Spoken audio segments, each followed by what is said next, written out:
Are you leaving money on the table? Worried that upselling and cross-selling comes across as too pushy? Then this video's for you. I'm Scott Tower, Director of Sales at Proposify. As the proposal experts, our company has helped hundreds of B2B companies increase their deal size by upselling and cross-selling. I'm going to show you how to introduce upselling and cross-selling into your proposals so you present more value to your prospects while increasing the deal size, and no sleazy sales tactics involved. What's the difference between upselling and cross-selling? Upselling is trying to get your customer to buy more of something. Cross-selling is trying to get your customer to buy something adjacent to their initial interest or the offering. So an example of this might be when you go to buy a book on Amazon. You go to buy the book and there's a hardcover and a softcover option. Well, that hardcover is probably an upsell where it's going to cost you more to get the hardcover versus the soft one. And then the cross-sell might be, hey, there's other books in the series, so why don't you go and buy one of the other books in the series or a book from another author on a similar topic.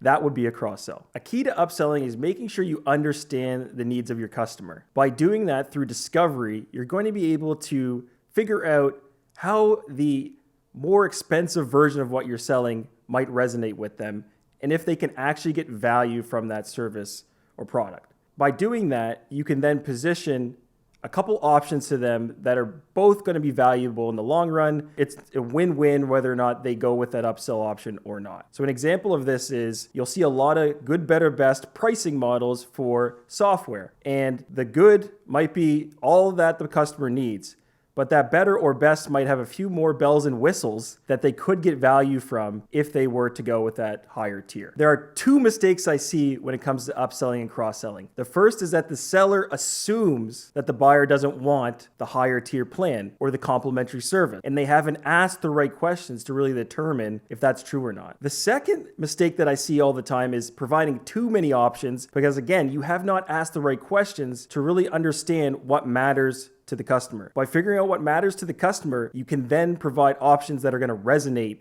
and make sense for them, and they see value in them, and they're more likely to take those upsell or cross-sell options because you've done the homework and understand their needs. A really good example of a cross-sell is with software and services.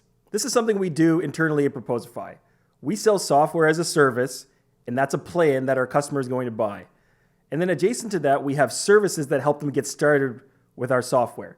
So because we're proposal software, we'll provide design services for our customers so that they can have a completely custom designed template built into their Proposify account, and they get off to the races with something brand new that they can send to their customers. So that's a prime example of how you can cross-sell with software and services by providing that bundle to your customer. Bundling can be a great way to position upsells and cross-sells all in one. So what do I mean by that?